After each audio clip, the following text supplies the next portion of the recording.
It is designed to make you saintly. It is designed to make you soft. It is designed to make you humble. It is designed to make you to be in a certain psychological mindset. That mentality, I'd say, is a colonialistic, dualistic mentality. It's a straight line Yeah, it's mentality a rather hierarchical than a structure. circular mentality. And we fail to explain that. Do you know why? Because we've become a religion rather than a spiritual community. Because you're a part of that spirit, of that same guru in that same community, following that lineage. But if you're following the religion because you're following a line, you're following a pyramid structure, you're following the pew in the church, you're following the priest, you're following the mind, and you're following sitting down and behaving yourself rather than honoring. Once the ego is conquered, there's a great strength and empowerment that comes in. So this lack of ego isn't a feeble state where somebody becomes bent over like a banana. It's actually a state of being upright and human and strong and fearless. Nirbol nirvair. Hello, everybody, and welcome to Illuminating Dialogues number 31, where I have the pleasure and honor of sitting down with Dr. Kamalroop Singh Nihang today. How are you, Dr. Kamalroop? All good and all the better to see you. And yeah, happy to be on on this program and to share. Thank you so much. Thank you. It's been a while in the making, and I'm just happy for your time today to go through and share with whoever's listening today a lot of wisdom that you have and that you've been through. On this podcast, we've been through a lot of wisdom already from the Ayurvedic lens, from the Sikhi lens, and I'm really curious to dive into um, the Nihang wisdom, um, Ayurveda, how that has been in our history, from the Sikh history, colonialism perhaps, um, where we might have started to lose connection in certain areas, and of course, Ikonkal and Mula Mantra as well. So hopefully this conversation will flow organically. We'll see where it goes. Okay. But before I start, for those who are not familiar with Dr. Kamalroop's work, I'd love to give a short bio for everyone listening. So Dr. Kamalroop Singh Nihang is a published author and dedicated student of the Buddha Dal, the historical original Central Khalsa organization. He spent considerable amount of time from 1996 onwards with the Buddha Dal Nihang Singhs in India, learning about their traditions passed down from 10th Guru Gobind Singh Ji, which has led him to completing PhD in Sri Dasam Granth Sahib, the scriptures of Guru Gobind Singh Ji. Dedicated to get really to the root of suffering, Dr. Kamalroop Singh Nihang helps restores people's energy through practices such as yoga, pranayam, the detoxing of the body, panchakarma, and working with the elements, tattvas, and plant medicines, Ayurveda. Dr. Kamalroop believes that we all deserve to live a life free from stress, pain, and suffering, and that we all have the potential to achieve that ourselves. Um, yeah, really illuminating listening to your bio. Before we jump into everything and share your wisdom, this podcast is called Illuminating Dialogues. It's really a space for us to journey together, maybe to a place we haven't gone before, and illuminate ourselves, the speaker and the listener, but hopefully anyone else watching this as well. So, with that being said, my first question to you is, what lights you up?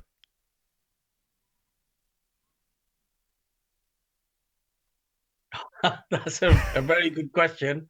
I would say I just wake up automatically and I do what I have to do. Um, I don't have a specific reason to be up. Um, I just my dharam, you could say my service to my parents, to my children, to my family, you know, that's what makes me move. It's what makes me excited. Um, I think Maya, is very deceiving. The materialistic world or materialism, is very mundane. Every, all of us obviously are victims of Maya. We wouldn't be born in it if we were above it. According to Gurbani, we've got this attachment to it, and we've had Ava govern, lifetimes of rebirth because we're stuck to it. Like flies are stuck to shit. Mm. We come back into it. And I don't want to say Maya's bad either. This is just offering one perspective. But the mundane, I mean, obviously, I'm not above the mundane, so I don't want to act holier than thou, and I'm not holier than thou. But the mundane is quite boring for me. If I was doing a kind of a 9 to 5 office job, oh my God, even saying that does something to my body and my mind. And it's like not something that I'd want to do. And so for me, knowing that every day that I get up and it's for Sarabata da Pala, it's for other people, it's for their deep welfare, it's to help them, that does more to motivate me than if it was some kind of massive financial gain or, you know, having millions of followers on Instagram and all these kind of cheap kind of, you know, box ticking exercises or zero adding exercises. You know, what does it mean? And in my life, that's what I've seen. You can have like, something from a shop that costs £1 to eat, and somebody's made it with a lot of love, and it's like so beautiful to eat. There's nothing more beautiful to eat than the Guru's langar, and there's nothing more beautiful to eat when there's somebody who lives a pure life in Sikhi and rass, and they make you something to eat, or they make food in the langar and they serve that food to you, or you have that opportunity to serve them. There's nothing more enriching for your heart and taste. But let's say on a mundane level, I spend £1, or I spend £10, or I spend £100. I can eat in the Savoy, I can eat in the Ritz, and I've experienced all of these things where I was earning that type of money. Or you eat, at a fast food joint, or you eat somewhere. What are all these zeros? What does it mean? Who are we trying to show? Who am I trying to show? Am I showing me? Am I showing others? Is it because it's better? You have to question all this, and what you learn is it's just all in your mind. And a simple life is a holy life, and simplicity is within you. And so it's very hard for me to say what moves me without sounding pretentious or holy, and I'm not definitely not holy. I try not to be pretentious. I try not to be arrogant. I can be very arrogant, but really what makes me tick is if I know I have to help somebody, if I know I'm of use, if I know I have a duty, that propels me to act. Um, Sometimes things for myself, I need to learn to motivate for myself more. Like I think I'm better at helping other people than I am at helping myself. And that was the story of the first half of my life where I gave a lot to different groups of people, different individuals, family members, children, institutions, academia, universities. The list is endless, but I didn't really give to myself truly. And after I've gone over 40, I'm trying to learn now to give to myself. And, things like in my youth, I forgot, like, I used to really enjoy playing cricket. I used to really enjoy following cricket. And I only reconnected with cricket a year ago in India, Wow. where there was some kind of international match. And I watched it and I really got into it. And kind of ignited that memory. And I'd been on such a journey for 20 years. It's something that I'd forgotten about, let alone play it. I hadn't even watched it. I didn't even know what player was what player. And so I'm trying to relearn, um, getting out of bed for myself, getting out of bed for things that are meaningful for me, things that make me happy within. I don't think it's all about, I think that's also dharma. I think that's also important. I don't think it's just about, you have to, there's being selfish and there's having a self.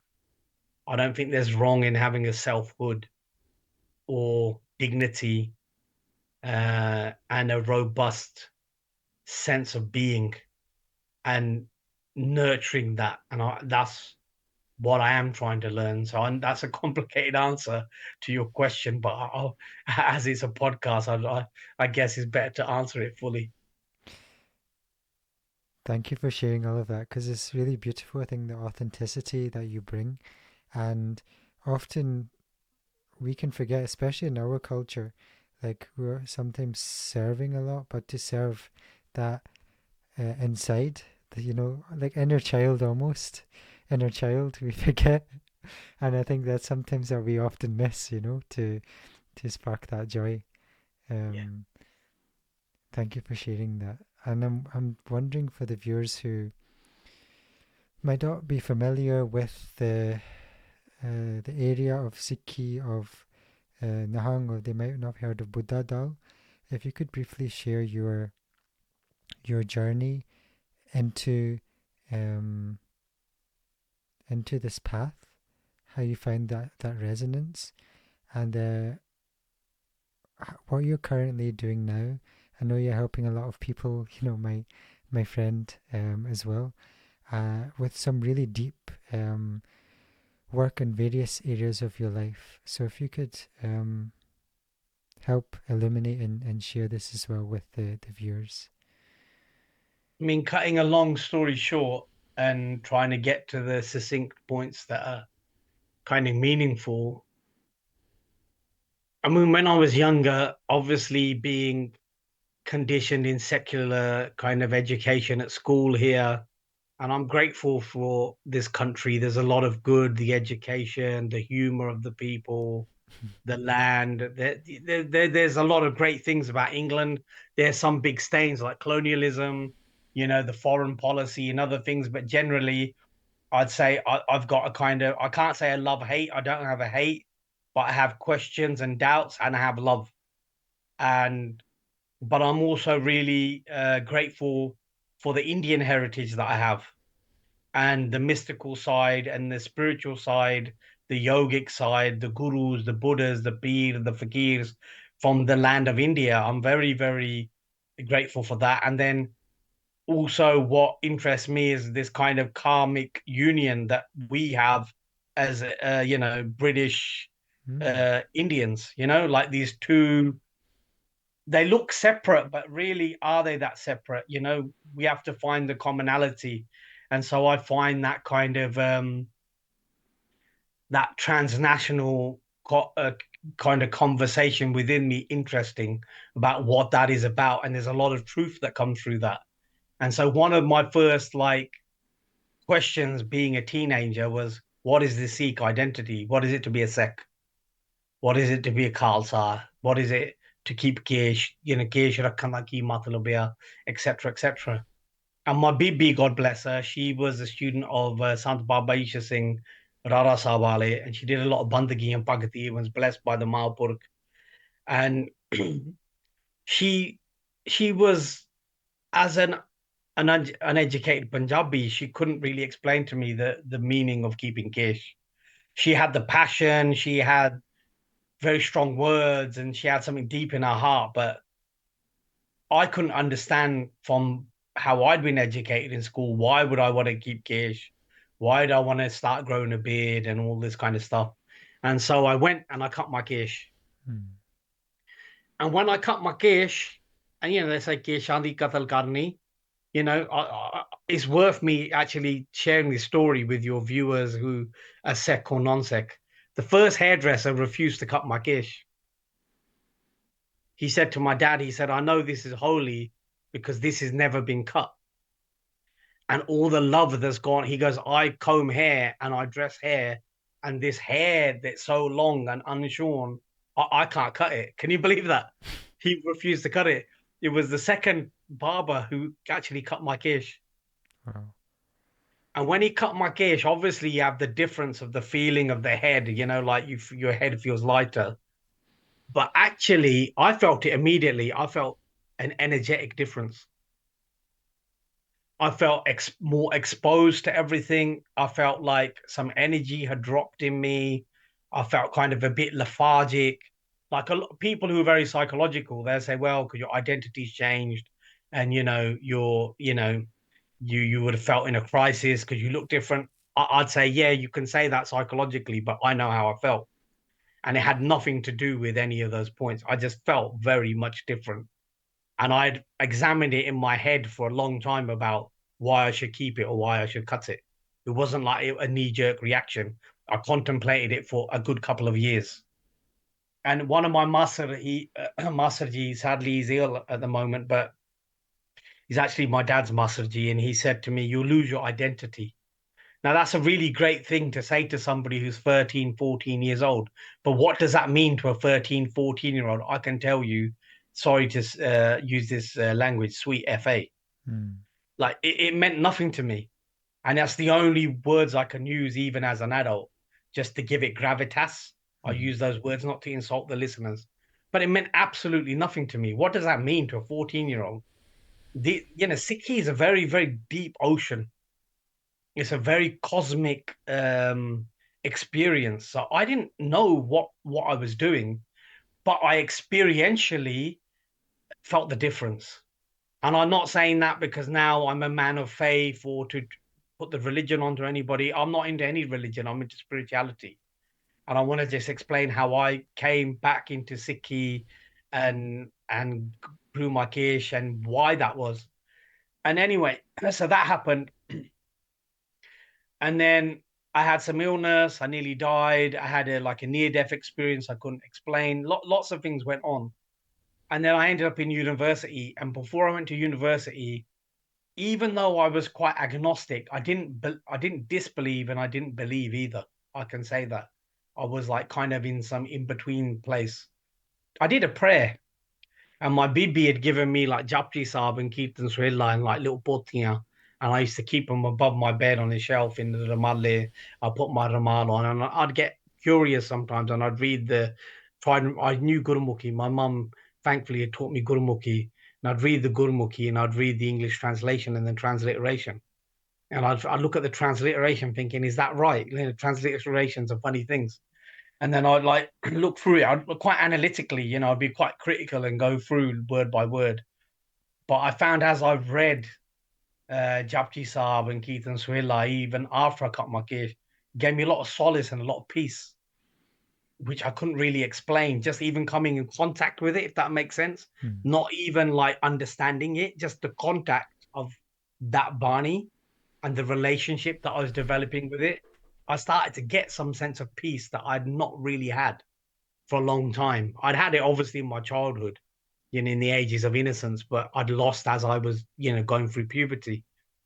And so then there was a spiritual uh, kind of first, I could say. Mm. And then that led me to doing an ardas one day. I actually stood up in my room and I said to Maharaj, I said, please, I hope I meet Gursikh when I go to university.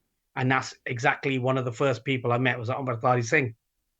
And so that was a brilliant thing. And he was a very Gyani person, belonging to Guru Nanak Nishkam Seva Jatha, Birmingham, and very Gurmukh family, and a lot of bandagi, a lot of bhagati. And I still, to this day, feel privileged that I met him. And what a good human being. And he explained a lot to me.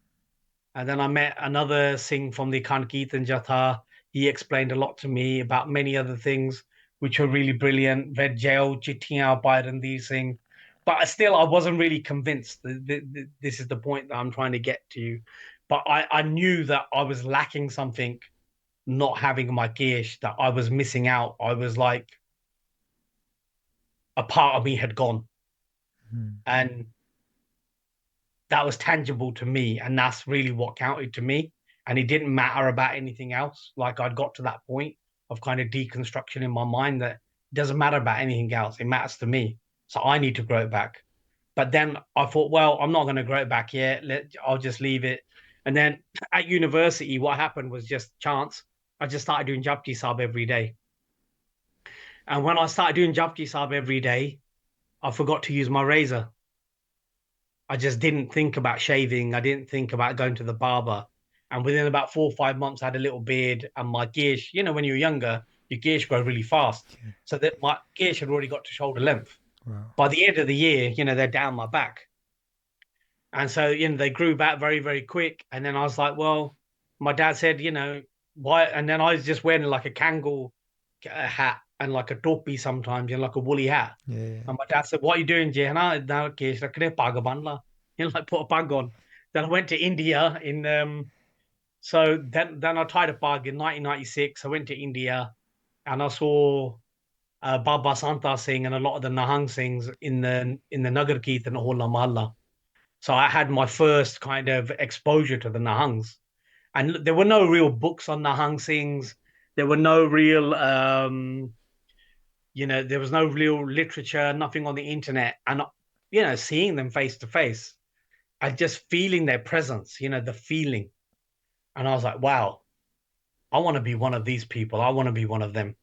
Mm. It was very deep in my heart. And I said to my parents that day, oh, can we stay? Can we go to the stadium, Ganga Charam Stadium, where they do the Hula Mahalla, the horse, the tent pegging, the martial arts, the Gatka, Shastra Vidya, and all the rest. And they wouldn't let me. They said, we've got to go back to the bin. We've seen enough of Hula Mahalla. And my BBG was alive then. She was old. And my nephew was about 3 or 4 years old with my oldest sister. And so we couldn't hang around for too long. But there was a deep feeling in me. And within the next couple of years, I met the Nihang Singhs again because I made sure that I did. And a lot of other questions that the other Jathebandiyan couldn't answer, that my BB couldn't give me, that the Akhand Kirtan he couldn't give me, the Nihang Singhs readily answered. And there was a lot of gaps in history. Mm. And then I thought, well, this is really, really interesting. This is really good. Then 1999, this was 300 years of the Khalsa, the millions and millions of people at Anandpur Sahib. Around that same time, I met somebody who's quite controversial in the Sikh Panth at the moment. I'm quite controversial myself, but maybe a bit more than me. Nahang Nadar Singh, who's an Ustad of Shastra Vidya. So I met him outside the encampment of Baba Santa Singh. I just got in to have darshan of Baba Santa Singh. As I come out, he's going in, Mm. and he heard me speak English to someone. And then he said, "Oh, are you around?" And then for a couple of days, even a couple of weeks, we were meeting in India, and it was interesting. And then he cleared up a few more other kind of doubts that I had at that time, which I'm thankful to him, and I'll forever be thankful. And they're all about different Nahang Maryada, and whether Nahangs had just made this up themselves or whether it could be predated in history. And one of the points that I forget to mention is when I was going through this crisis of whether I should keep my Kish or not, I started to read a lot of literature on Sikhi. Mm. And so at about, I think 14, 15 in our local library and two local libraries, I'd read all the books on Sikhi. I'd got them out six at a time. I'd read one, read the next, go through. I was already reading through the works of MacLeod at 14, 15 years old. And so I was really trying to analyze this kind of work. And I didn't have the best understanding, but I didn't have the worst. I kind of got the overview. I even read his book on the hagiographies, the Janam Sakis, and his penguin work and other works I was going through. Then I started realizing, wow, there's other literature here or scripture like the Dasam Granth, the Sarbloh Granth, and other kind of Retanami that are not readily employed by people. And that's when Nadar Singh kind of confirmed that and said, look, you need to read these. And when you read this extra literature of the Sikh canon, you'll have a different view of the Maryada that we're taught in the West from the colonial or the Singh Sabiye, the reformist Sikhi, you can say, of what the Western world has taken up and even in India. And so when I read that, the original literature from the Sampradaya and from, Guru Gobind Singh's time, it changed my view a lot. That obviously I was already kind of a Nihang Singh at that time. I was in Bana, had already taken Amrit and involved in Nihang practices, learning Shastra Vidya, horse riding, all the other things that Nihang Singhs do. And so then I was doing a degree in chemistry. I finished it off. And then my next thing was, what should I do? And anyway, lo and behold, long story, I ended up on a PhD program, Birmingham University, researching Siddhi Dasam Granths. And then as I went through that process of educating myself, um, I kind of realized more about the Maryada, and it confirmed my belief that the Nihangs were not a sect of the Khalsa. They were the inner core of the Khalsa and kept the original traditions of Sri Guru Gobind Singh Maharaj, even back to the sixth Guru and even back to Guru Nanak. That kept them intact without changing anything radically. Mm. That's what I could say for sure, looking at the literature, looking at their what we call praxis, so actual ceremonial practices that they have, the language and other things. Then I realized, wow, this is authentic, and authenticity and integrity very important to me as a person. And so then that confirmed my kind of research as well. And I understood that the tradition, like the Buddha Dal, so the Nihang Singhs, a central Nihang Singh organization called the Buddha Dal, they trace themselves back to Baba Banod Singh. So Baba Banod Singh was sent by Guru Gobind Singh to get justice over the Sahibzade to the Punjab with Banda Singh Bahadur. And they literally found the perpetrators of those crimes against the Guru's Sahibzade, and they punished them. And, that led to the Sekraj and everything else, so they got rid of tyranny. So that was the first Jatha of Buddha Dal, according to modern history of the Buddha Dal.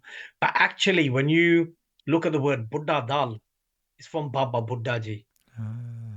So, Baba Buddha Ji was really the first, you could say, custodian of the Nahang army, and hence why his sword is still at the City Akal Takht Sahib. So he's the general of Guru Har Gobind Sahib. And we know Baba Buddha Ji was battle hardened. He fought in battles. He could fight. Who did he learn that? Obviously, he's a star Guru Nanak Dev Ji.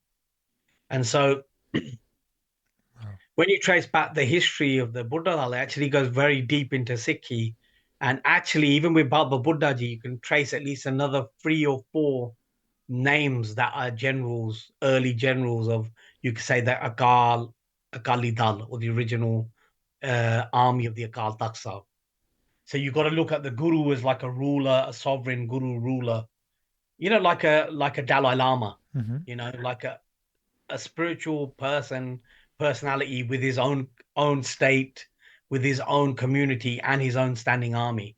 So Guru Hargobind Sahib was the Guru, and obviously he's the commander in chief, but his first general is who the Buddha Dal is named after, Baba Buddha Ji. And there were actually more generals even up to the time of Guru Gobind Singh Maharaj. And I wish I had the names. This is just some research that I've done lately. And if anybody wants to know, is Baba Gargaj Singh is an expert at this in India. If anybody wants to check up this information, and he's done a few videos on this, but I want to check this historically. So this is new work, and so that's really the Buddha Dal where the Nihang Singhs come from, and the Nihang Singhs really go by what is in the Sikh scripture or the canon, which is a uncensored, unedited canon of liturgical scriptures, and also by the codes of conduct called the Raitname, and in addition to that, Sikh history, so Sikh Itihas. Mm-hmm. And by putting all of these different scriptures and texts together, it's probably about 32 individual scriptures there or texts. Wow. And that would form a kind of the Nahang worldview. And just to say some names for some of your budding researchers, not to I don't want to demonstrate knowledge. I'm not some big gyani. I'm a regular person. I'm just like want to share the information with the Of Sangat course. and with my friends. But obviously Sri Guru Granth Sahib first, and then Sri Guru Granth Sahib, they're different editions. So you got the Ard Granth, then you got the Ard Granth with Guru Tegh Bahadur's Slok, then you got the Bhai Bannu Ali bead with Pran Sangali and other, Mira Bai Shabad and different Shabads. So all the different editions, Sri Guru Granth Sahib. The Nihang Singhs consider all of them to be Guru Granth Sahib, not just the Damdami Sarup. And then obviously Dasam Granth and all its editions, the scripture with the Apocrypha, without the Apocrypha, Sri Sarbloh Granth Sahib, by Gurdas Diyan Varan, Kabit Savaiye, the 7 works of Bhai Nand Lal, and then you've got the Rayatname by Daya Singh, by Desa Singh, by Prahlad Singh, and then by obviously Tankhanama, we've also mentioned of by Nandalal. Then you have Prem Samara Granth attributed to Sri Guru Gobind Singh Ji in his court. And then, there's many, many other scriptures. And then if we go through further, obviously you've got the Rayatnama by Daya Singh.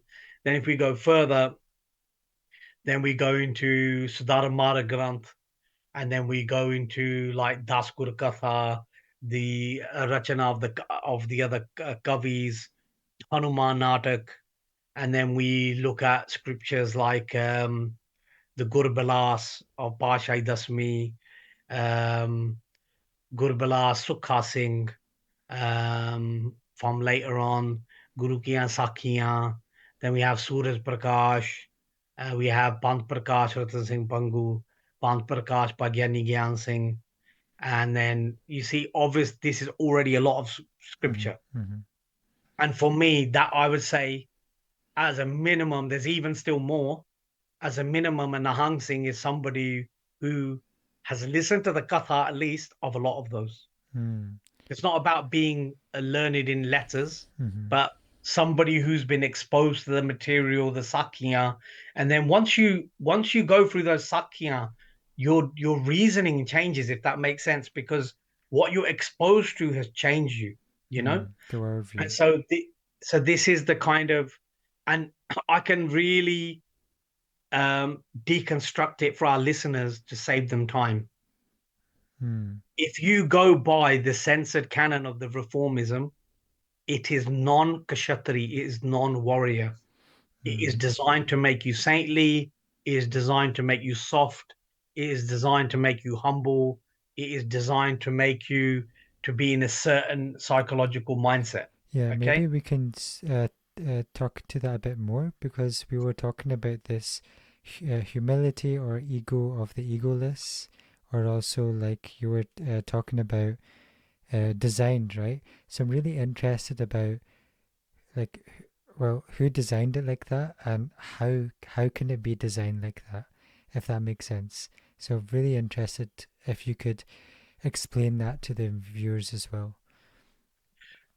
I think, yeah, exactly. Like, in Bhai Gurdas Vara, which are the key to Sri Guru Granth Sahib Maharaj, Bhai Gurdas Ji, the cousin of the fifth Nanak, Guru Arjan Dev Ji Sache Pasha, says Vaheguru Guru Mantra hai jap home koe. So Vaheguru is the mantra of the Guru. Those who repeat it, or the repetition of that, it it gets us out of the grip of the ego. Mm-hmm.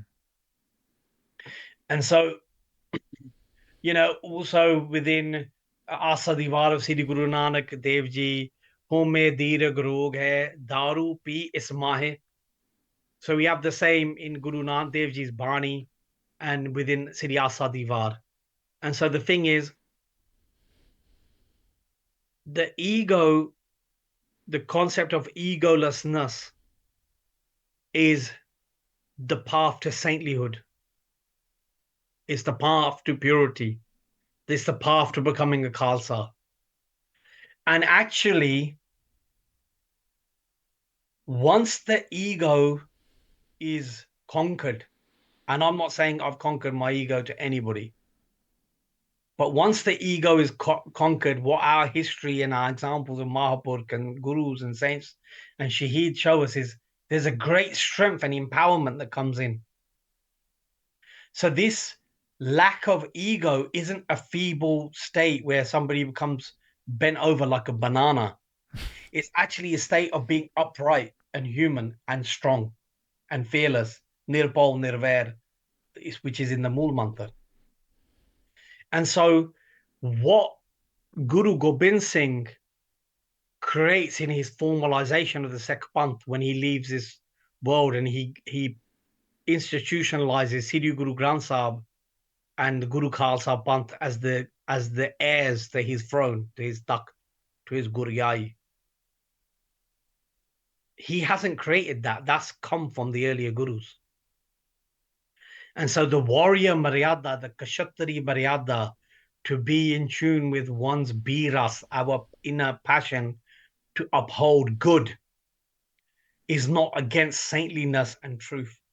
And so they're not juxtaposed.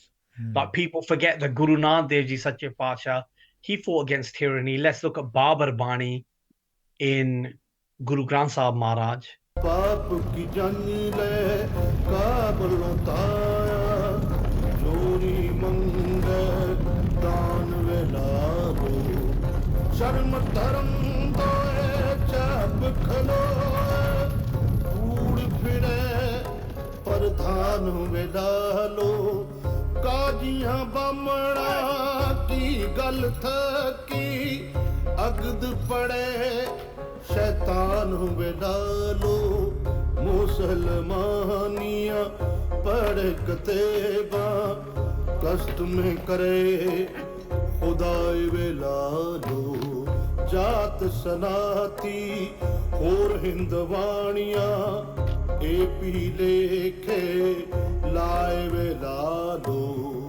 But look at Zafarnama Sahib. Babar Bani is addressed to Babur, and Zafarnama is addressed to Aurangzeb.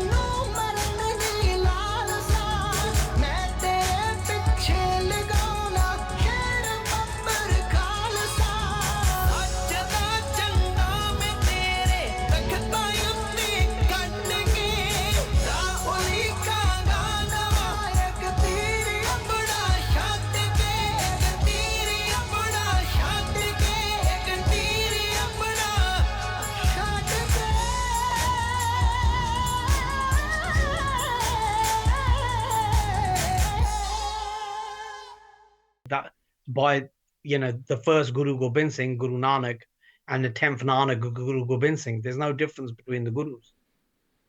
And so both of those utterances of wisdom, of sweetness, of truth, of power are against injustice and evil. So, and Guru Nanak Dev Ji, people often forget, where was the Chakki going around by itself in jail? It's because Guru Nanak Dev Ji went to jail. Nowadays, if we find out someone's gone to jail, we won't even talk to them. We'll think, oh, ruffian. Guru Nanak Dev Ji went to jail. Guru Arjan Dev Ji went to jail. Guru Har Gobind Sahib went to jail. So the thing is, if you're in an age of lies and we're in an age of complete lies in Kaljug, if you're going to speak the truth, you're often going to come up against a lot of problems. And the Gurus were like a rose, like a galab da fall, but they had to allow the thorns of the Shastra to grow around to protect that flower, Fragrance. to protect that Sangat. And so Guru Gobind Singh, he just made us have that backbone that we wouldn't lose our way, our dharma. And that's why he institutionalized the Guru Khalsa Panth and Sri Guru Granth Sahib Maharaj as the next custodians. And let's even see that symbolically. When we take Amrit, we read Bani from both Granths, Sri Guru Granth Sahib Ji and Sri Dasam Granth Sahib Ji. So Japji Sahib, Jap Sahib, Savaiya, Sravak Sud Savaiya from Sri Kal Ustad Sahib, Sri Chope Sahib da part, Anand Sahib da part, and the Ardas is the first body from Chandi Divar, Pritam Bhagoti Simrike. And then with the Bhagoti, the Khanda Pritame Sajike, the Panch Pyare, they stir the cauldron, the Bhatta, the Dega, on a sanera, on the pestle, sorry, on the mortar, forgive me, on the mortar. And they repeat this Bani from both of these sacred scriptures of the Sikhs to make the immortal nectar with 5 Singhs. In front of the Guru, the scripture is the Khalsa Panth that initiates the person who wants to become a disciple of the Shabad Guru and the Shastra Guru. So we initiate through the Shastra to connect to the Shabad. So our Guru is the Shastra and the Shabad, not just the Shabad. People say Shabad Guru wa, Shastra bhi Guru wa. Ye hai hamare peer, askirpan, khando karg, Tupak tabarati, Saif Surui Seti, Ye hai hamare peer. So Guru Gobind Singh tells us, Shastra, that's also our Guru. Is that, are those Shastra for us to be like ISIS, to be like Al Qaeda and blow up people and kill people? No, they're for Raksha, Mhm. Savya Raksha, self defense, and Desh ki Raksha, to protect the Desh. Tomorrow, you know, in England, if somebody's invading, it's every Sikh's duty to protect this country.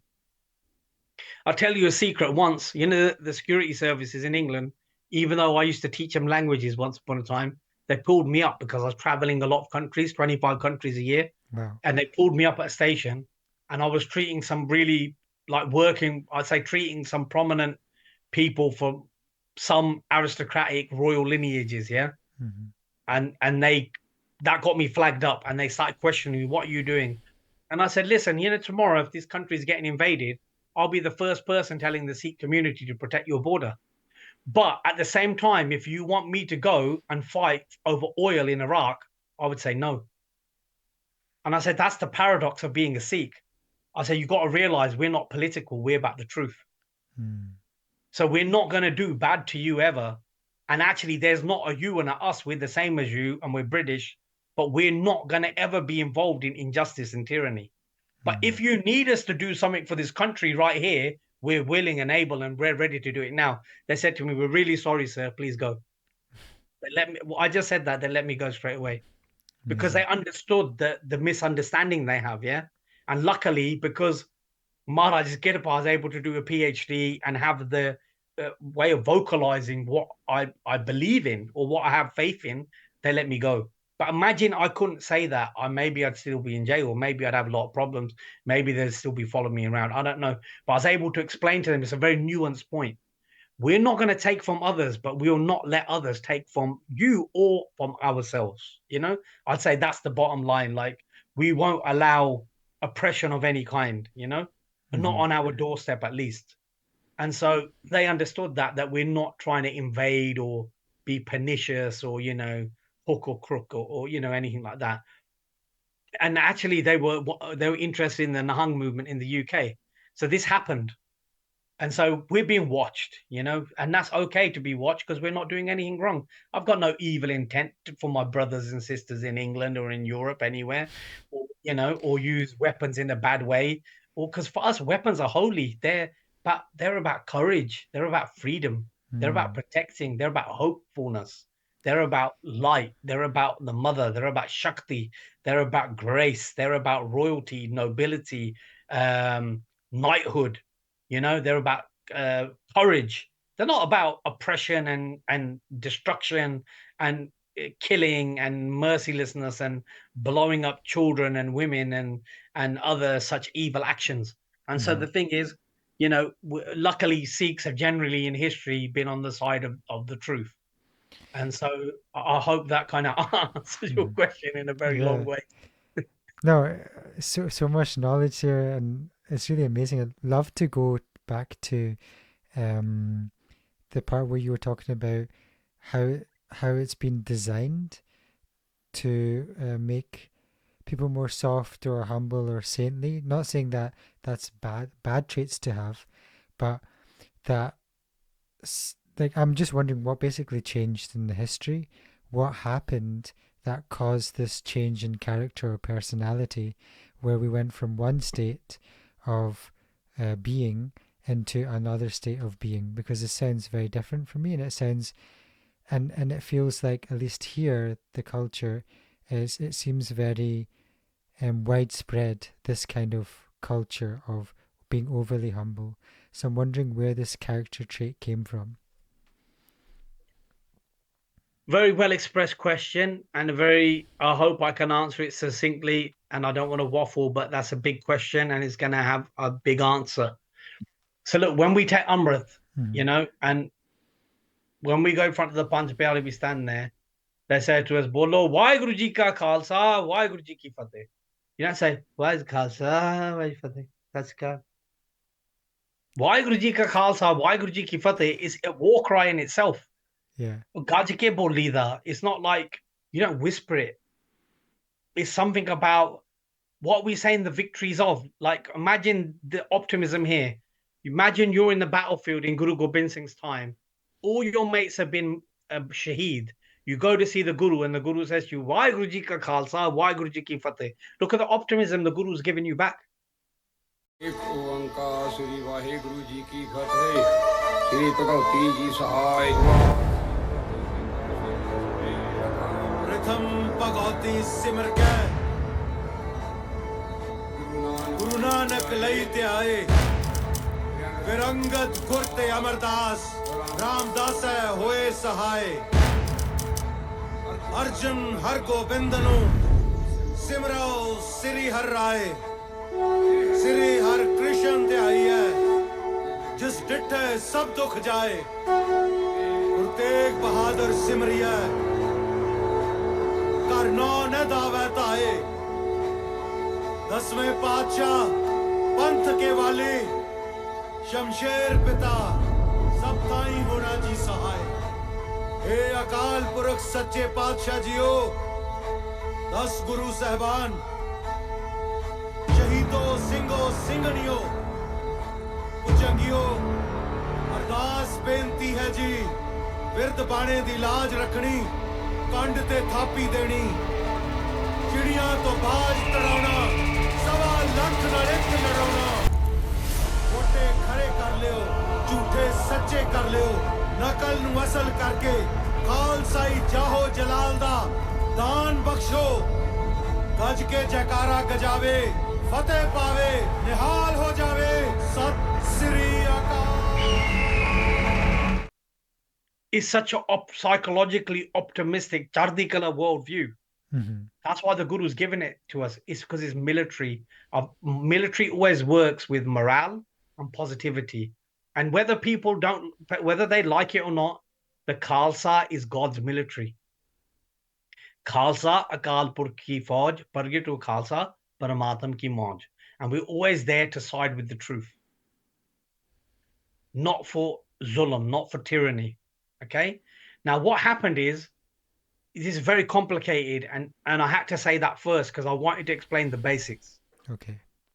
Like, look in the Gurdwara, when we do Ardas, we go, Bole, Sonahal, Sat Sri Akal, again, a war cry. But again, that's been adulterated because Jo Gaj ke Balawe na halo jave Sat Sri Akal. That's even been changed. Gaj ke, not bol ke. No gajana, bol ke, with all your heart. Like if you go to Hazur Sahib, when they do ardas, gaj ke ardas karte hai, gaj ke jakara chadde hai. Yeah, they do it with all their heart.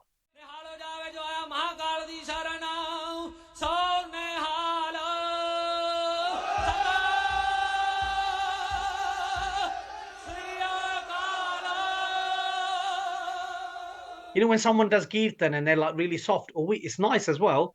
But you know, when someone does it from their heart and they're explosive, that's enough different. That's like Nusrat Fateh Ali Khan, yeah? Uta hor gal hundi hai, yeah? Or the Marasi, it's a passion. Passion, how can you develop compassion if you've never experienced passion? Wow. Anna? If you've never had love for somebody or something and lost it, how are you going to have love for Paramatma? Every lover of God in this history of this world, Buddha, Rishis, Munnis, all of them, they lost something in their life for them to want to embrace the divine. Because here there's nothing. It's a temporary place we're in. This body is a temporary vessel. So the whole Pyar is about the Bairag. And that's why the warrior is the saint. Because the saint dedicates his whole life serving food, helping, the homeless, helping animals, helping everyone. The soldier's the same, but he's just one step further. He's ready to drop his head for it. They're not different people. The Guru just said, hey, let's not have duality here, saint and soldier, one thing. And so the thing is, when we go into this question you've asked, how has this happened? Because when the British came into India, they knew their arch enemy was the Afghans. Okay. If you look recently, look at the Taliban. The Taliban, I don't believe in all their theology. I don't want to question it. That's their dharam. Fair play to them. But for most people in the world, it's going to be pretty fanatical. Yeah. Like girls can't get educated. You're not allowed pictures of animals. There's a lot of rules they have. Yeah. Now, I don't want to criticize their dharam, their deen, their interpretation of Islam. That's up to them, Anna. But for most people in the world, it's very, very strict. Okay. Now, if you look at these people, they just defeated all of the Western powers and made them go home. Okay? Even in the British times when they went to colonialize India, the Afghans were their biggest threat. Now, the only people who've ever conquered the Afghans in history are Sikhs. We conquered them under Hari Singh Nalwa, and we gave them back their throne, and we said, don't interfere in our religious and our secular undertakings in Punjab. Don't cross over these certain areas, and we won't come back. And they actually stuck to their word, right? And people in Afghanistan, they still talk about Hari Singh Nalwa to this day. They still talk about Akali Fulla Singh. They still know in the villages these names because they were great heroes. They were respected by the local people. The Sikhs won by winning the respect of the local people as well. And so the British knew this, that there was this kind of history. And actually, even before the British, this is something I want to write about. I have written about it. It's just not published yet. Mm-hmm. But even before the British colonialized Punjab, the Nihangs and the British and some of the infantry of Maharaja Ranjit Singh, Maharaja Sher Singh were already fighting the Afghans. So they already had this alliance here. So the British knew of the military capacity. They wrote that Sikhs are very, very good marksmen. They're very, very good cavalry people. They're very disciplined. They're very strong. They won't leave a position. They don't desert. They prefer to die than to give up on their duty. They knew all these kind of things. So they knew we were great soldiers. But this is the thing, what happened. So they already before the annexation of the Punjab in 1849, there had been these joint allied expeditions, Anglo-Sikh ones, against the Afghans. Okay. But now, once the Punjab was annexed, you had all of these soldiers. The British are in charge, and now all of these soldiers are a threat. So the first thing the British thought was to disarm Punjab. And as they were disarming, thankfully, one general, he said, look, we still have the threat of these Afghans. We can't disarm all these people. We need to make them into regiments, and we'll employ them under our own monarch, Okay. under our own Raj. Okay. And remember, it wasn't so simple. You had still had Maharaja Patiala had his own army, and he was allied with the British, but he had his own army. But we're talking about the Sarkari Khalsa under, Fauji caste, Maharaja Ranjit Singh's men, and some small factions of the Nihangs who had survived, and other ones who didn't give up. They died, they were shaheed, they went to Hajur Sahib, they just had to get out of the way. But so the thing is, you're talking after the Anglo-Sikh wars where the Sikhs and the British had fought each other and against their allies. And so now the British realize actually we need these people, but this is where practices were changed. So where Sikhs traditionally took opium, they took cannabis as kind of intoxicants. This changed to alcohol. The bardi, the whole uniform. If you look at early British soldiers who are in the army, they have like a fadla. Where's that come from? Obviously, it comes from the Akali fadla, and now it's green, khaki for camouflage, stuff like this. So then they changed the bana, they changed different things to make it more colonial, and that even the initiation was still from our Dasam Granth. You can see photographs of our Guru Granth Sahib, Dasam Guru Granth Sahib together, and they're initiating new soldiers. Then slowly Dasam Granth was removed, and then you can see that there's this kind of like reform. And then this happened. So that's on a military level, and then that happens now on a level of universities where professors were pro Sikhi, like Dr. Leitner, there are other like great kind of scholars who are pro Sikhi or pro Hindu. Okay. And the British sidelined them and put in reformists like Macauliffe, Dr. Trump, people who are a bit vitriolic or would change the dharam and have different views. Okay. And so then you had this within the universities, within the Gyani movement, and then obviously the reform movement of the Singh Sabha, where the Lahore Singh Sabha, which was allied to the West, took over. So they had a more of a Brahmic understanding of Guru Granth Sahib than an Oriental understanding of Guru Granth Sahib. And so then that changed the whole structure. Then this gets more complicated. Now, within the Sikh Panth, even in the Guru's time, you had Kshatri Khalsa, armed Khalsa. Mm-hmm. You had Sant Khalsa, people who were unarmed, and you had various types of sadhus and yogis and kirtani and kind of Marasi, Sufis and Hindu sadhus. You had a lot of different kind of like a pluralistic kind of group of people Mm-hmm. who were under the Sikh Panth.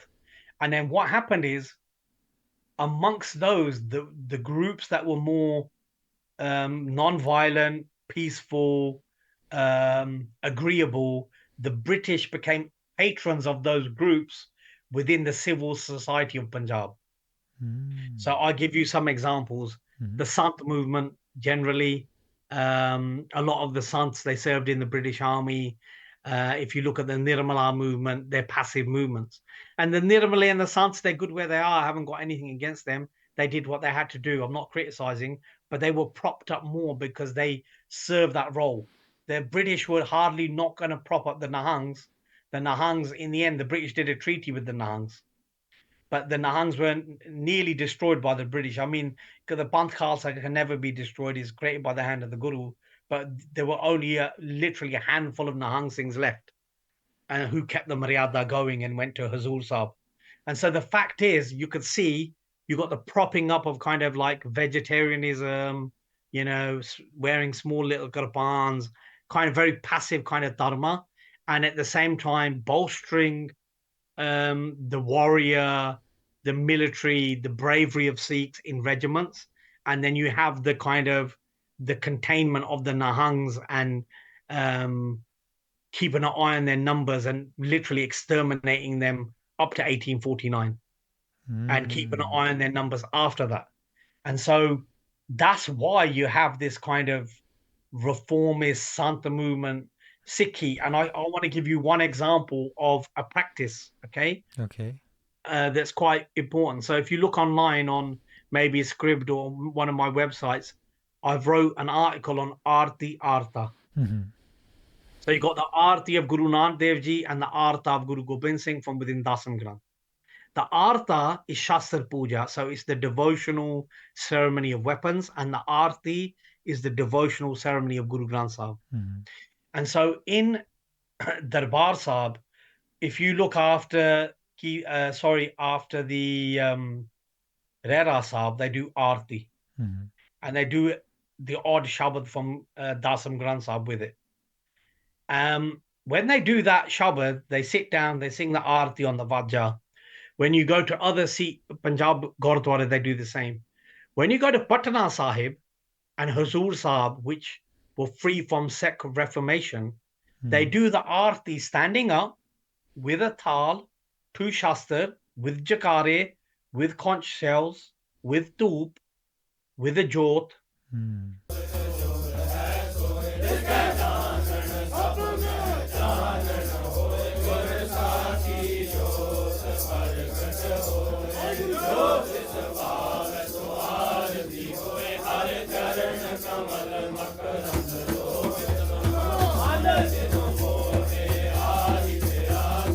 And that's interesting. Why does that happen? And I can explain why. Yeah. Because Gyani Dit Singh in this reform movement, bolstered and sponsored by the British and their allies within Punjab, a lot of them from the Patiala Gharana, the Patiala royal family. One of their scholars, who later went on to join the Lahore Singh Sabha, was Gyani Dit Singh. Now, Gyani Dit Singh was an interesting character. He was a sadhu before. He was a sadhu called a Galab Dasi. Galab Dasi is completely anti-ritual. So he said, what is this ritual of Hinduism, of these temples? Why is that coming to Sikhi? It has nothing to do with Sikhi. Arti is nothing to do with this. That's when the Arti stopped at Darbar Sahib. Also, subsequently, the Chaupe Sahib was cut down. But if you look at the Arti at Hazur Sahib, it's still intact to this day. Punjabi Sikhs go there now and criticize it and say, this is not Maryada. But actually, that is the Maryada. So, the Maryada in the Punjab was changed. So why was it kept in Hazur Sahib, and does that metaphysically affect us? Because when we're doing that Arti Artha, I've been part of Arti Artha when they were doing that as well, and it's very powerful. when that's done with the conch shells and everything. So does that affect us metaphysically in that way? Because we're also talking about that change psychologically. Hey everybody, sorry to interrupt your podcast, but if I could take the time to ask you if you could please subscribe to this channel.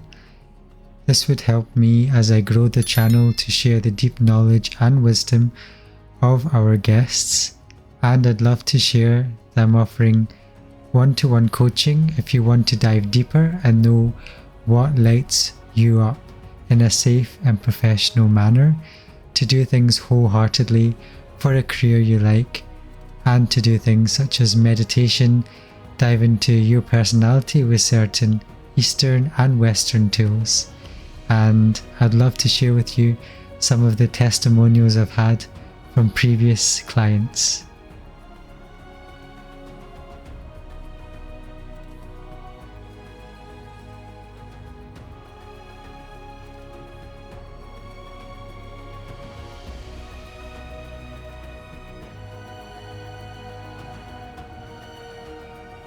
So if that floats your boat and you'd like to go slow to go far, then you can have a free strategy session with me.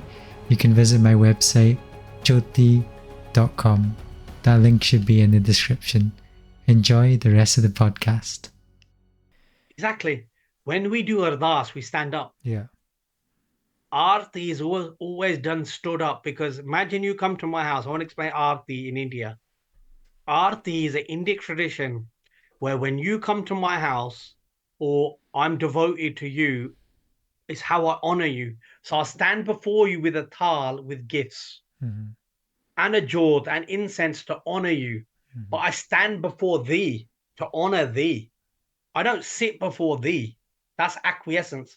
But I stand before thee. So you stand before your guru. You cannot do aarti sitting. The Sant movement do it sitting. Nirmale do it standing. The Singh Sabha do it sitting. The Nihangs, the Nirmale, the Adasis, the Hajur Sahib, Patana Sahib all do it standing. And even the Seva Panthi. So why is that? Because you're doing a prayer and ardas to your Ishta Deva, who you love. You're making yourself present. And you're standing there giving this offering. This is a devotional practice. Then people say this, they say, why can you aarti is Hindu? Because that's doing a ritual to Guru Granth Sahib. Aren't the Ramalle ritual? Isn't this the Chaur Sahib a ritual? Who decides what's a ritual or not? You know, the Chandani, the whole Palaki, isn't that a ritual? Well, why don't we just write Guru Granth Sahib into English and have it on our phone if we want to be completely not ritual? Why? Let's just wear shoes and sit on chairs. Who decides what is a ritual and what isn't a ritual? So this reformation in itself has thrown the baby out with the bathwater. It's such a stupid thing, what they've done. And they've ruined our rituals and they've ruined our liturgy. They haven't ruined it, they set it back. But we'll get that power back. One of the earliest accounts of Aarti Artha was by Madame Blavatsky.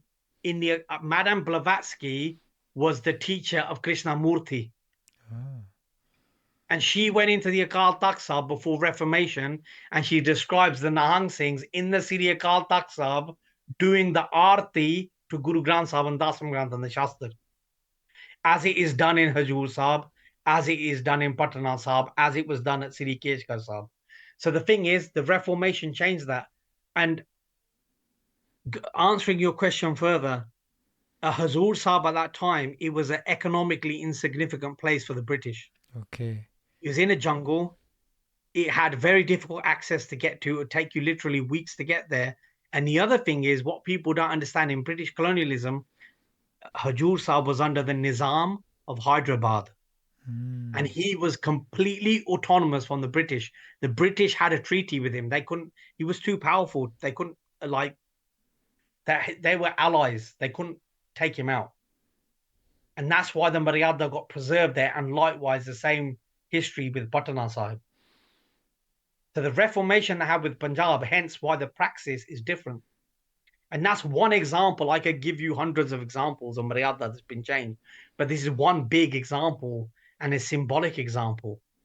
And if you want to go into further examples of how we're being Christianized and changed, let's look at Guru Granth Sahib. In any Sikh takht that you go to in India, which was commemorated for the Guru, which was built from the Guru's time, like Harmandir Sahib, anything. Let's start with Harmandir Sahib because it's the only one which is foolproof in terms of argument. So Sri Darbar Sahib, Hari Mandir Sahib, the Mandir of Hari, where Kirtan is practically sang nearly 24 hours a day in this golden temple, which has been adorned by Sikhs and the Gurus and blessed by their charan and by sadhus for hundreds of years with constant langar and bhakti. The architecture of this exquisite holy structure is such that the Sri Guru Granth Sahib is placed as the access mundi of the universe. It is placed as the center of the universe, where the Sarovar symbolizes the nectar of ambrosia of the gurbani, the waves of gurbani emanating out of what? The holy scripture out of Sri Guru Granth Sahib Maharaj. And where is Sri Guru Granth Sahib Ji Maharaj placed? It is placed in the center of that temple, under the gormat, under the roof, concave roofs, in the center. Now, on the other hand, if we look at Park Avenue Gurdwara, or we look at Havelock Road Gurdwara, or most other Gurdwara in the UK, it is not symmetrical. The Guru Granth Sahib is placed at the edge under a big dome, which is in the center. So you have a vacuous Feng Shui, which Feng Shui in Sanskrit is called Vastu Shastra. So things work with energy in space, okay? Right? Like the chakras of the body and everything like that. If people don't believe it, then you don't need Panj Pyare for Amrit Sanchar. If you don't need Panj Baniya, you don't need Panj Kakar. So what does Panj represent metaphysically? Five, Panj, yeah. 5 elements, 5 elements. tattvas, Panj Jor, etc. So the thing is, if people don't believe in any of these kind of concepts, then there's no discussion. Okay, don't believe it's fine. But if you do believe them, then the Guru Granth Sahib should be central. Then if you put the Guru Granth Sahib central, which is not practical, because they're looking at being practical, that everybody sits in front of the preacher or the Gyani. But, if the Guru Granth Sahib central, everyone sits around the Gyani. Everyone sits around the Guru Granth Sahib. Everyone sits around the Kirtan, which happens in India. We don't see it like that, but that's how the universe is actually arranged. The Aarti symbolizes that same thing. And the same reason why the Aarti is done sitting down is the same reason why Guru Granth Sahib is put off center. It comes from the same mentality. That mentality, I'd say, is a colonialistic, dualistic mentality. It's a straight line mentality it's a hierarchical rather than structure. a circular mentality. Got you. So it's like a hierarchical structure, like a militaristic, rather than like the sun and planets going round. Yeah. So like when you have the Guru Granth Sahib in the center, everyone's getting that distributed, that vibration. Okay, that's cool. And there's one other point I want to make, which is really important. If you say to any Sikh nowadays, if you said to them, Guru kinne or kinne hoye sike, how many gurus were there? They say 10 guru hoye. Okay. And that's fine. There are 10 historical personalities of Guru who had 10 spiritual lights of perfection within 10 different personalities. But we all know the 11th Guru is Guru Granth Sahib, where Dasam and Jhoty Guru Granth Sahib, so the 11th Guru, Guru Granth Sahib. But we forget that actually there are 12 Gurus because the Khalsa Panth is also a Guru. So we don't have 11 Gurus, we have 12 Gurus. And we fail to explain that. Do you know why? Because we become a religion rather than a spiritual community. If you're a spiritual community, you have 12 Gurus. Because you are part of that spirit, of that same Guru, in that same community, following that lineage. But if you're following the religion, you have 11 Gurus or 10 Gurus because you're following a line, you're following a pyramid structure, you're following the pew in the church, you're following the priest, you're following the mind, and you're following sitting down and behaving yourself rather than honoring. So it's not an organic structure. That's right. Okay, got you. That's, yeah. Do you think that was done, like, did the colonialists know the metaphysics behind it, or is it just pure mind that changes the structure of such structures? I think the Freemasons, one of the first books that researched Sikh practices in the Punjab was by the Freemasons. So they looked at the initiations by the Adasis, who were from the son of Guru Nanak Dev Ji's Baba Siri Chand, by the Nirmale, who were created when a group of Sikhs were sent by Guru Gobind Singh to Banaras, and they learned Sanskrit. In the Guru's time, they weren't so powerful, but afterwards they became a big sampradaya. In the British time, the British and the Maharaja were patrons and gave them a lot of money and jagir and land. And obviously they were passive, they were Vedantic, but they're very big Gyani, big Mahapurk. They're Satkar Jog, and they did a lot of seva, but they were non-Kshatri, they were not warriors. And then the so you had then you obviously had the Nihang Singh who mentioned, then you had the Seva Panthi from Paikaniaji. So these were the Sampradaya from the Guru's time. Hmm. And yeah, I think we covered quite nicely about the structure and how that changed during colonialism. Just for our viewers, I think you explained to me once as well, and I think it's really valuable just to explain Ik Oankar, and I think you explained the vibration behind this, the meaning of the Moon Mantra, and then I think you were explaining the 108 behind the Guru Granth Sahib, the Dasam Granth, and the Sarbloh Granth. So I think an overview for the viewers would be really helpful to understand how that's structured. Okay. So we talked a lot before about the saint, the soldier, Mm-hmm. and you can look at that as Bhakti and Shakti, the passive, the aggressive, even if you want to look at it in a negative term, but the kind of dynamic part of us and the still part of us, the different part of our psyche as a human being. You could look at it as the animal part of us and the kind of more conscious or divine part of us. You could look at it this way also. And so we talked about Harmandir Sahib, and obviously we have the Akal Takht Sahib, which is the throne of Sri Akal, which is a Bunga fortress to protect uh, the Bhakti, so Bhakti and Shakti. Mm-hmm. We talked about the rose and the thorns, Mm-hmm.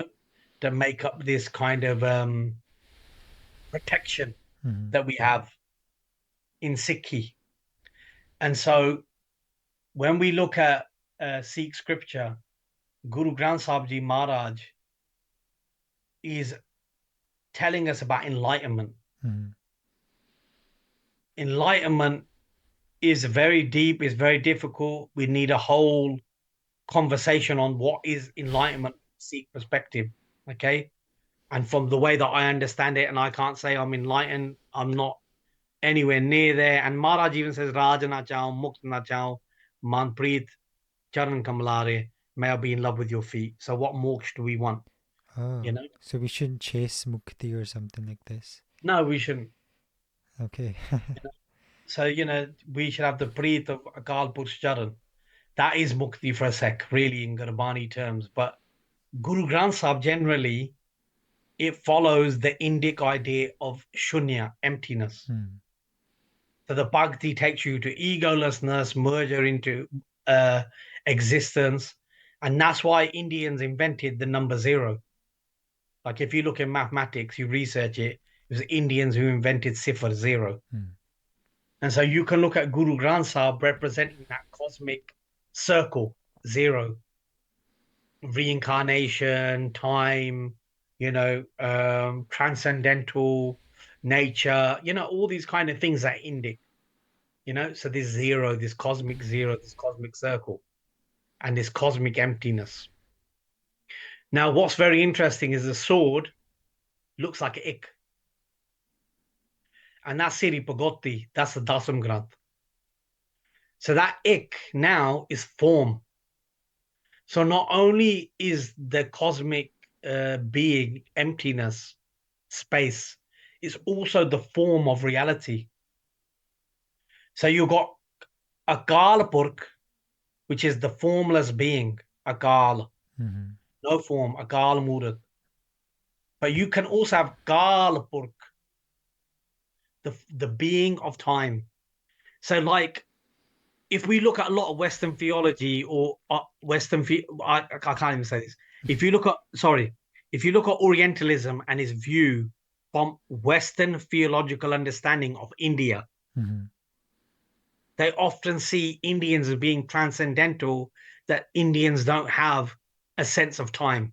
But actually, when you look at Bhagavad Gita and you look at Indic texts like the Purans, and that's why the Guru's translating them, the Guru's saying, whatever the divine is, a Kal Purkh is, that Kal Purkh, Khanda Behandan, Kaldal Khandan, Ataran Mandan, Barabandan, this divine force, it has a vested interest in its creation and is participating in what is going on. What does the Guru say? I will describe you by your actions, by your karam naam, barnat sumat in Jab Sahib. And so this is now different conceptualizations about oneness. Like it's looking at the divine as oneness, and that oneness in action through creation, Qadar and Qudrat. The creator and the creation as one. That's the Dasam Granth.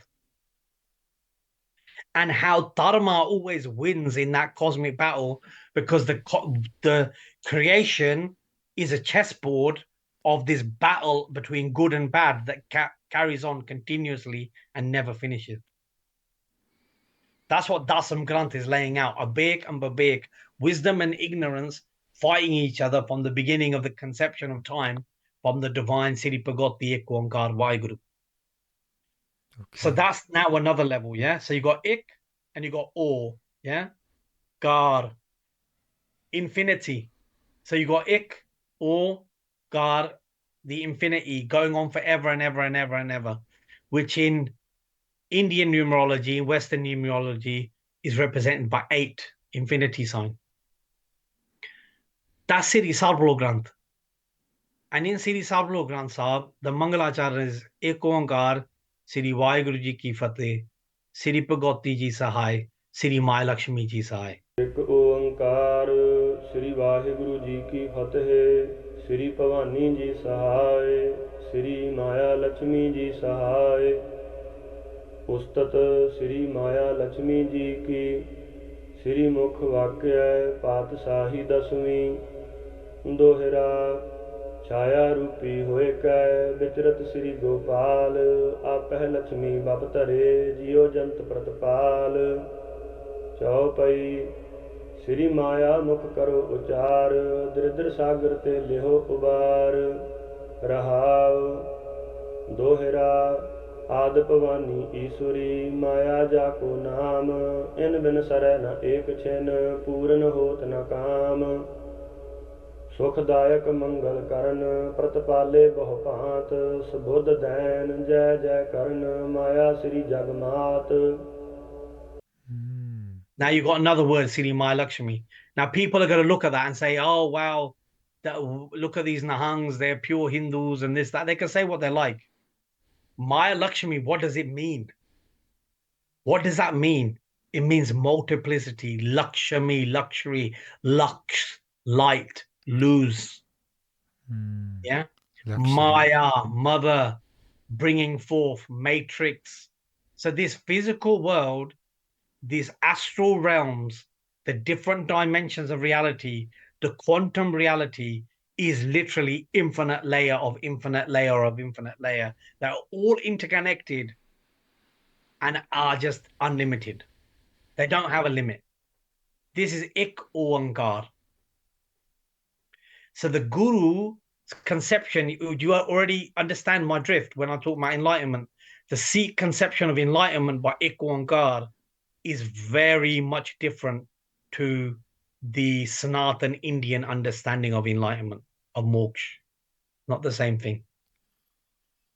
but it gives you the same result, or is a It'll different give you the pathway? same result. You'll meet in the same place as an Yeah, Indian sadhu. yeah. And so there are brothers, we'll meet in the same place. But as a Sikh, we still think more of the worldly duty. Ah, Okay. We don't want to put that aside. Even if, say, you're Bahangam, you never get married and you're a sadhu and you renounce everything, you'll still have to serve the world. You still have to help people. That's the Guru's conception of a good sadhu. okay. Because you have to be a part of the world history. You have to be a part of the change. You have to be a part of creating a better society, a better world, a better family, a better community, a better nation, a better street, a better house, a better bedroom, a better bed, a better asan you're sitting on. It starts from you. And as you spread out to create a better reality, that is Sarvat da Pala. Nanak Naam Chardi Kala Tere Pane Sarvat da Pala. Which are actually the words of Guru Gobind Singh. Not many people will tell you that, but a good job a Mahaprabhu told me this. Wow. So we have the, yeah, I didn't actually realize that. So, like the traditional and the old Vedic, sometimes they wouldn't bring in this matrix of reality or this fractal that we're in, just go pure, maybe like internal. But for this pathway, we've got this shunya, but like this emptiness, but also we have to participate in this unfolding reality as well. Exactly. I'm not saying that the East hasn't got that. Like the East has got that. If you look at Osho, he's very, very close to this. If you look at some Vaishnava schools, they're very, very close to that. If you look at other Mahapurukhs in India, some different kind of sampradaya, they're very close to it. But generally in India, it's like Bhakti doesn't include Shakti. It's one and not the other, you Mm-hmm. know? And then th probably the nearest to a Nihang Singh is the samurai, Yeah. you know, near like Shintoism, Zen, meditation, sword, warrior, duty, dharma, honor, sacrifice. That's probably nearest. But you know, the samurai got very dark and they destroyed themselves literally. You know, they Mm. didn't, and they failed to like upgrade. They didn't believe in firearms. Imagine if they all took firearms, they'd all be alive, you know? Mm. And and the whole of the East would be completely different now. But they didn't believe in firearms. They were so stuck in their tradition that they disowned that technology and they got decimated and they haven't got a story to tell us. They're we can talk about the samurai, but it no longer exists. Yeah, wow. And just to be respectful of your time, I'd love to also touch on Ayurveda. So I've seen a lot, I've been through going to Ayurveda podcasts myself on this, just to learn about our ancient understanding, indigenous, because I feel like after colonialization, a lot of the, what I've learned, a lot of the schools, a lot of the indigenous wisdom got left, especially growing up here in UK. We're not used to the indigenous wisdom, or at least my generation. Um, so how did the gurus connect to Ayurveda? I understand that one of the scripts was actually found in London, for Ayurveda, and we actually practice that as a nation, as a civilization, as an empire. Well, when when the British went into Punjab originally, and this is in a text, I can't quote you the general's name. I've got to find it in my PhD, but he he was one of the earliest people to travel into Punjab. He wasn't Malcolm, he wasn't George Thomas. He was much before. And it's a lesser account, and this was sent to aristocracy through letters. And I found one of these letters in the British Library, and I've been looking through my notes for years. I haven't managed to look find it yet. But what he says is, he says, if this race of people aren't contained, they could easily become a global power Mm. and dominate globally. And he puts a list why. He says they're educated, they have a low level of corruption, they have a low level of drug usage, they have big respect for women, they spend time educating their children, there's low level of illiteracy, there's low level of criminality, and then he put they're also very tall and strong. And at that time, believe it or not, most were Akalli, most were Nihangs, who were Khalsa in the Punjab. So he gave I have to find that document because it's so important historically for the Nihangs, but I've misplaced it. But he talks about this. So this was sent as a warning, like as a spying letter. Now you got to look at, he's describing people who are very healthy, very fit. They didn't have Western medicine then. And I'm not against Western medicine. Western medicine's very good for broken bones, like really severe illnesses like diabetes, like this insulin dependent, severe asthma, cancer, heart attack. Do your 999, but you're on a day-to-day basis, stuff like psoriasis, minor asthma, skin conditions and other things, colds, flus, day-to-day life, it's not the best. And that's where your well-being, yoga, breath work, holistic practices come in. So Indians were kind of experts at that day-to-day stuff, dinacharya, daily routine. And so obviously this very fit race of people that they came across, why were they so fit? And so I stumbled across the Ayurvedic science really. Looking at Dasam Granth, I kept coming across Ayurvedic texts. So like by Maharaj Singh, who was a rebel against the British rule. One of the books that he kept with him was on Ayurveda that was confiscated from him, along with another book on magic and another book on gurbani. So these were the books that Bhai Maharaj Singh had that are in the British Library. And then, you'd come across these weird and wonderful things, but medicine would often come again and again and again and again and again. And then I discovered a Poti from the Nishana Wala Miswal. So they were the Nihangs who carried the Nishan Sahib into battle, descended again from Guru's time. And one family that I met, they had a flood in their house and an archway fell down and a whole Ayurvedic Granth, like literally, a whole massive Granth came out of a wall cavity. Wow. And so then I photographed this whole scripture, went through it meticulously as much as I could to understand it, talked to other sadhus in India who could read Gurumukhi. Gyani Hardeep Singh Hazur Sahib helped me to go through it and understand a lot of that text. And one day I'll publish that. And so that was one of the original texts that got me interested. The other one was at the Wellcome Trust Library that was commissioned by Guru Tegh Bahadur to one of the court poets in Guru Tegh Bahadur's court to translate Ayurvedic material. And then there's the work of Mahant Ganesha Singh and Nirmala about different Ayurvedic remedies. And, there's just so many different texts, translations from the Charik Samhita, one of the probably the most important Ayurvedic Sanskrit text.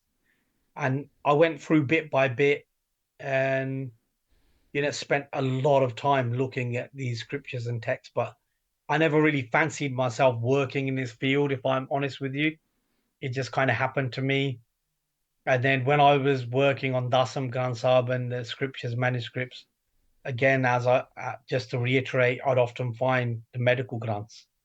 And then I started sitting with Nirmala sadhus. Like one of my ustads, Baba Gyannath Singh Rab, who was a Chakravarti, kind of a Nihang Singh. He knew Shastra Vidya. He actually learned from the Gyannath Singh. He was Gyannath Singh who learned from Gyannath Singh. He used to stay with a lot of Nirmala who did medicine. And so when I was with him, I talked to him about medicine. He knew a lot about it. When he died, he was 117. He went to jail with Mahatma Gandhi. Baba Pritam Singh Patiala, when I broke my hip, he gave me the remedy to help heal my hip.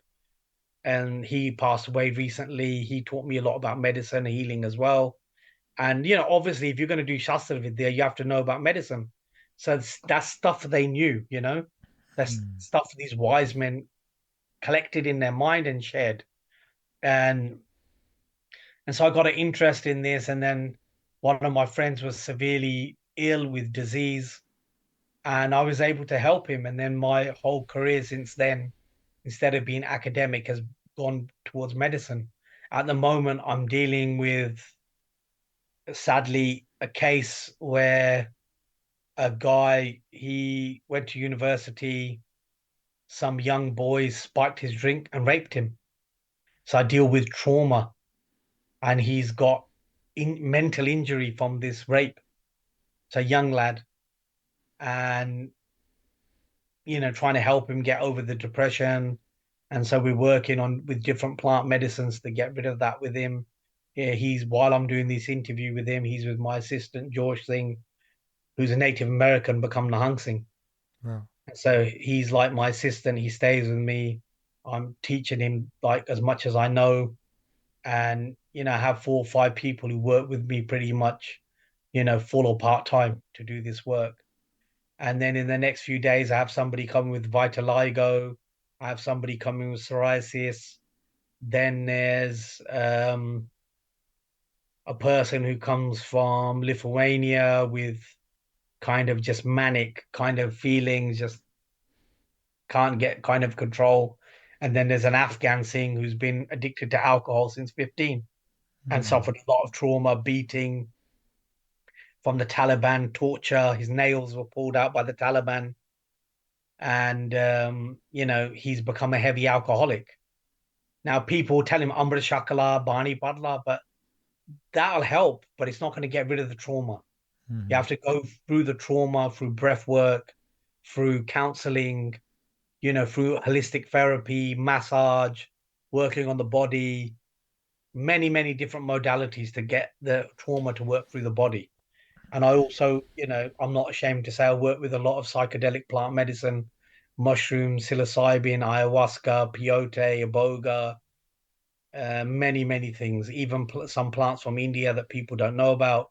I work with some weird and wonderful things that help these people to get over that trauma from sexual trauma, abuse, violent encounters, torture, physical illness, and other things. And obviously, in a physical illness like psoriasis, we wouldn't use ayahuasca for that. If it didn't go away, I could suggest it. But first, we'd try, conservative methods, dinacharya, changes in bathing ritual, soaps, clothes, Mm. food, sleeping, cutting out alcohol, smoking, sugar, caffeine, tea, coffee, etc., etc. So that's what I work in now. And really, I have to say, my failures in the bunt, my failures in my seva, in my in many aspects of my life took me to the seva. Mm. Um, so it's been a blessing. Like all my failures have just come the biggest blessing because I'm doing the best thing that I could do.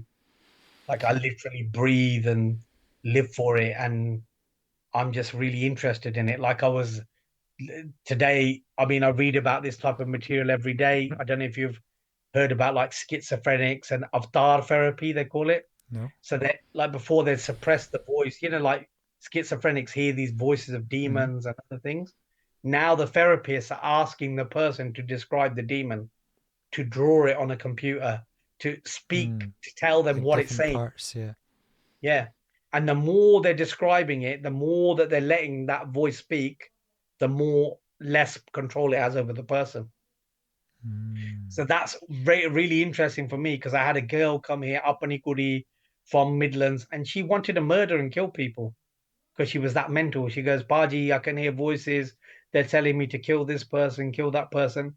And, we did a few treatments on her and she's a lot better. She's not 100% healed, but she's a lot better. And so we have people with kidneys issues, people who have these kind of like schizophrenic things, people with the worst depression. And we use different modalities that kind of help them over it.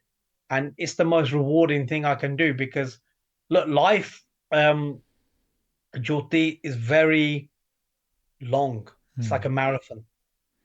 Life itself, the human one life we have that we're experiencing now, it's like the London Marathon plus plus plus plus plus. It's so long, you need so much patience. And in this run that we're going to have, this slow run of life we're going to have, there's going to be some moments you speed up, you slow down, you feel thirsty, you feel hungry, you feel like you can't carry on, you feel like you got more energy, you know, literally a bird is going to shit on your head, you're going to fall down a hole, you're going to break your leg, so much is going to happen. Life is difficult. So for all the bad that's happened to me and everything, I'm thankful. You know, dukh daru sukh rog paya, ja sukh tam na hoi. My bad times and my failures and my successes have taught me so much. So if you're out there and you're listening to this and you're going through a bad time and you're suffering and you can't see the light at the end of the tunnel, there is. Just keep going, sit with your pain, do Nam, do Bani, trust the Guru. You'll come out 100 times stronger. Never give up. Never give up on yourself, because you're the best prize that God could ever give you is your life, yourself, the fact that you exist, the fact that God gave you life, breathe life into you. You deserve to be, you deserve to go forth. Don't let anything get you down. Keep going, keep moving, keep growing stronger. Believe in yourself, believe in your life. And remember, Gurbani says this, Man tu jot swaroop hai apna mool pashan. Your God itself. Look at the light of God within you. Jag the jot Japan is a basar. Khalsa mera roop hai. Khalsa main ho karo navas. I'm inside the Khalsa, says Guru Gobind Singh. And I think that's a good positive way we can maybe finish off that, you know, we're very lucky, you know. And I just wanted to tie this together. You know, the last words, Khalsa mera roop hai Khalsa main ho karo navas. Sri Sarbloh Granth, one of the oldest recensions, was actually originally bound with medicine Granths. Wow. Yeah, it was in with the binding of Ayurvedic Granths from Guru Gobind Singh's court. And that was at Sri Hazur Sahib at the Gurdwara Mata Sahib Deva, Mata Sahib Kaur Ji. And the first page of that Sarup was signed by Guru Gobind Singh in his own hand. I had darshan of that Sarup many, many years ago. Amazing. Hopefully I get to visit Huzur Sahib in the near future. Yes, so beautiful work you're doing, you know, in this world that we're in now. So much happening. But, you know, to be a light in that world is really something. So thank you for going to the depths and helping those people in need. And I think also we lack, in the time we're in, we lack this holistic understanding how to actually treat people, the different kosha layers, like you said, massaging, breath work. We're just so ignorant sometimes of the different healing modalities, the different diseases people can have, a lot of shame around that in our culture. So I just really appreciate your authenticity, bravery, time and knowledge spent in helping people, and sharing with us today. So much knowledge. I think I could have asked you so much, but you know, it's perfect how this dialogue went. Thank you, Dr. Kamalroop. Do you have any last words for people on this dialogue today as we begin to wrap up? You're very welcome, and I'm very honored, and thank you for making this platform, allowing me to share and to speak. I'm very grateful for that, and your time and your efforts. And it takes a lot to do what you're doing. So Maharaj, Guru Gobind Singh, Sache Pacha, Guru Nanak, bless you on your path and on your way, and may it be full of beauty and glory and all the goodness that life can bring. And yeah, the only thing I can say to people listening to this, and I'm not a pessimistic person. I believe in Charti Kala. And the Charti Kala comes with Bana and Bani. So the Guru's form and the Guru's Bani. Be as close to that as you can be. Work towards that as much as you can be. I'm trying to do that myself. I'm far from perfect. I'm very rough in it. I'm trying to polish myself up. And the other thing I want to say to all the people out there who are listening, to my mothers, my fathers, my elders, my brothers, sisters, people like my children, is the world out there is not going to get easier. And you know, when you look different like we do, it's not going to get easier for us. But easy never made anything worth having. We have to strive. So be strong. If you're at school, you're listening to this, you've got jura, you've got long hair, you're following Sikhi, you wear kakar. Be in peace with it. Be proud of it. Own it. Realize it's a blessing, it's a gift from the Guru. You had to toil for so many lifetimes to receive that benediction, that blessing. Be strong in your faith, be strong in yourself. And for all the other people who might be listening who are not from Sikh Dharma, every Dharma is beautiful. There are so many different types of tree and flower and species of animals, and whatever has created us, this mystery has made all of us. And follow your way. And if you haven't got a path, even that's good. Follow the truth, follow love, follow what's inside you, be free.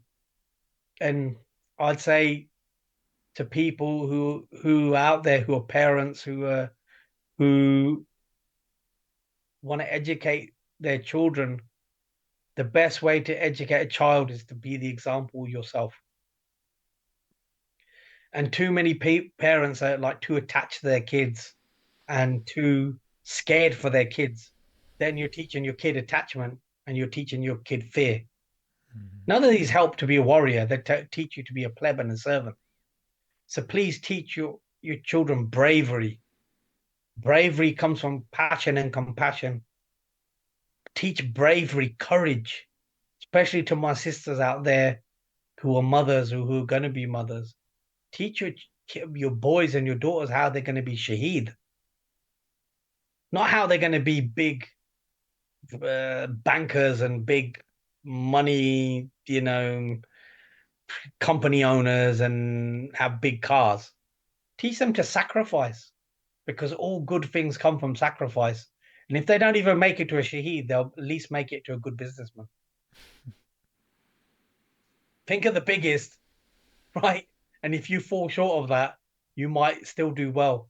So let's teach our children bravery. Let's teach them to have a heart. Let's teach them to stand proud, especially where we're in a country here where we're second, third, fourth generation Sikhs and we look different, we follow a different way.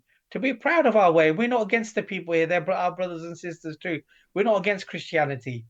It's a beautiful Dharma too. It has many, Jesus Christ has many beautiful messages as well. It's not like that. It's not like them and us. Ik Onkar, we all one. And God made us all equal. And so let's carry that out there, the good word of Guru Nanak Dev Ji, the Shabad, share Sikh meditation, share Mool Mantra, share what we are with people. Why are we so timid? Why are we always trying to hide? Like the Khalsa's not there to hide with lions. Let's not hide and let's not hide who we are. Like there's one thing looking like a Singh, then there's another thing hiding who you are, hiding what makes you tick, hiding your passion, hiding your way of life. Don't hide who you are. Be proud of who you are and appreciate other ways of life too. That's my closing message, and I hope it resonates with people. And if I've said anything wrong, I do apologize sincerely. Thank you so much. I think I need to take that on board too as I go on my journey following my heart with compassion and passion as well. Thank you again, Dr. Kamalroop Singh. And thank you again for everyone for taking the time to watch and listen to this today. Thank you.